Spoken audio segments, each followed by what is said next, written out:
Assalamualaikum warahmatullahi wabarakatuh. Saya Syekh Habuddin. Terima kasih banyak kerana anda berada di channel YouTube saya dan terima kasih banyak jika anda telah tekan butang subscribe. Kalau belum tekan butang berkenaan, tekan butang itu sekarang. Jika ada video-video yang bermanfaat, insya-Allah akan ada di feed YouTube anda. Baru-baru ini jadi viral satu isu yang agak menarik untuk kita berikan sedikit ulasan. Jom kita tengok video berkenaan sama-sama. Jadi dalam fatwa hadithiyah menceritakan tentang Imam Fatwa Malik hadithiyah, yang kita sebut ya.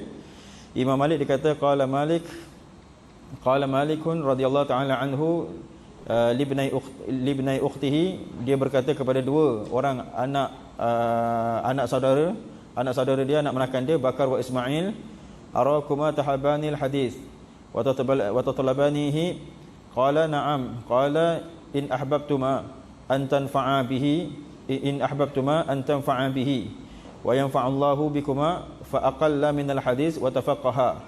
Jadi kata Al-Imam Malik, dia kata kepada anak buah dia, aku lihat kepada dua orang kamu, kepada kamu berdua ni suka belajar hadis, kata Imam Malik. Kemudian anak saudara dia dua orang kata, yalah memang kami dua orang memang suka belajar hadis. Jadi kata Imam Malik, jikalaulah kamu ingin ilmu hadis tu, dia kata tanfa'a bihi, itu maksudnya jikalaulah kamu berdua ingin jadi manfaat bihi, dengan hadis, maksudnya dengan sebab hadis tu kamu jadi manfaat, maksudnya hadis tu bermanfaat bagi kamu, wa tanfa'allahu bikuma, dan Allah memberi manfaat, Allah menjadikan kamu tu bermanfaat kepada masyarakat, kata dia fa aqilla minal hadis, maka hendaklah kau sedikitkan belajar hadis, wa tafaqaha, dan belajar fiqh, maksudnya belajar keputusan ulama, baru kita boleh baru kita ni boleh menjadi manfaat kepada masyarakat. Kalau belajar hadis, kita tak akan dapat bagi manfaat kepada masyarakat, sebab jawapan tak ada. Kita hanya belajar benda yang belum putus, hadis tu. Jadi sampailah kita kepada di sini tempoh hari. Saya sebutkan semula sebab supaya tuan-tuan dan puan-puan dapat refresh balik kita punya yang kelas yang paling akhir. Jadi kenapa dikatakan begitu? Sebab keputusan tu ada pada kefahaman. Kefahaman tu disebut sebagai fiqh. Jadi fiqh tu adalah kefahaman. Jadi kalau kita nak selamat, bukan belajar hadis, belajar fiqh. Kita tahu macam mana nak beramal dan kita bawa amalan tu untuk mati. Boleh dapat tuan-tuan?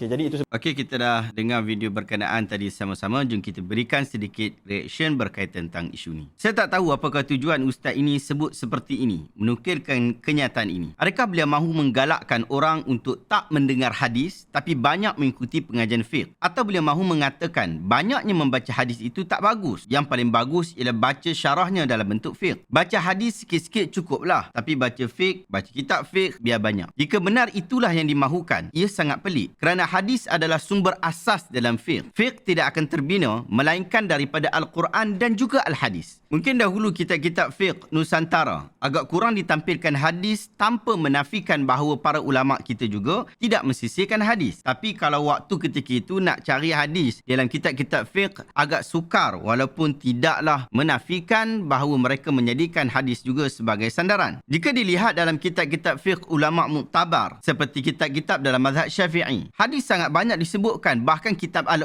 karya Imam Syafi'i itu sendiri penuh dengan hadis-hadis berkualiti tinggi daripada sudut autentik. Maksud Imam Malik sebenarnya telah dijelaskan oleh Ibn Hajar Al-Haytami dalam kitab yang ustaz ini rujuk tadi. Cuma dia rujuk tak habis. Selepas membawakan cerita Imam Malik, Ibn Hajar Al-Haytami dia kata, asyara radhiyallahu anhu ila annahu la budda min ma'rifatil hadis lakinnal umdah innama hiya 'ala at-tafaqquh fihi. Apa yang dikehendaki oleh Imam Malik radhiyallahu anhu ialah menjadi suatu kemestian mengetahui hadis, tetapi tunggak pembelajarannya adalah dengan memahami kehendak hadis itu. Anda boleh rujuk dalam kitab Fatwa Hadithiyah muka surat 202. Maksudnya orang yang mengaji hadis ini, dia kena ada advanced level. Dia tak boleh sekadar hafal saja. Tak boleh kerja pergi duduk dekat majlis samak saja. Tak boleh duduk cari sanad semata-mata. Kena faham apa yang disuruh oleh hadis, apa yang dijelaskan di dalam hadis. Kalau hang sekadar hafal banyak hadis tapi sepatah haram kefahaman hadis pun hang tak faham, hadis itu tak akan memberikan apa-apa manfaat kepada hang. Pun begitu, kaedah pembukuan buku-buku hadis sebenarnya telah memudahkan kita membaca kitab hadis. Kita bukan pergi cari hadis yang tak ada dalam kitab, lepas tu kita faham sendiri. Bukan. Kita ambil kitab Sahih Al-Bukhari, kita ambil dan kita baca hadis-hadis di situ. Ia disusun ikut bab, ikut tajuk, memang elok sangat dah tu. Ada bab akidah, ada bab ibadah, puasa, solat, zakat, muamalat dan sebagainya. Macam tu juga Sahih Muslim. Macam tu juga Bulughul Bulughul Maram, macam tu juga Umdatul Ahkam dan kitab-kitab hadis yang lain. Sahabat-sahabat, kita belajar di Timur Tengah, mencari hadis, masuk talaqi sanad, kelas sama hadis, Sahih Bukhari, Muslim, Abu Daud, Nasa'i dan sebagainya. Tiba-tiba ustaz ni sebut macam ni, dia akan menyebabkan sedikit kekeliruan kepada ramai orang. Kita anjurkan kelas pengajian hadis di masjid dan surau, tiba-tiba ustaz ni sebut macam ni, menyebabkan orang keliru, boleh tak buka kelas hadis ataupun tak boleh buka kelas hadis. Apa yang membimbangkan saya ialah kenyataan ustaz ini tadi mungkin boleh difahami dengan kefahaman yang salah, sehingga orang akan ingat orang lain ni asyik baca hadis saja, lepas tu faham sendiri, atau dia nak kempen kita kurang baca hadis. Dan saya bimbang sekiranya perkara ini dikempen, dibesarkan, diluaskan, orang akan ingat membaca hadis ini adalah satu perkara yang bahaya dan makam ilmu kita tidak sampai untuk membaca ilmu hadis. Sedangkan Al-Quran yang merupakan kalamullah itu pun kita baca, apatah lagi hadis Nabi SAW,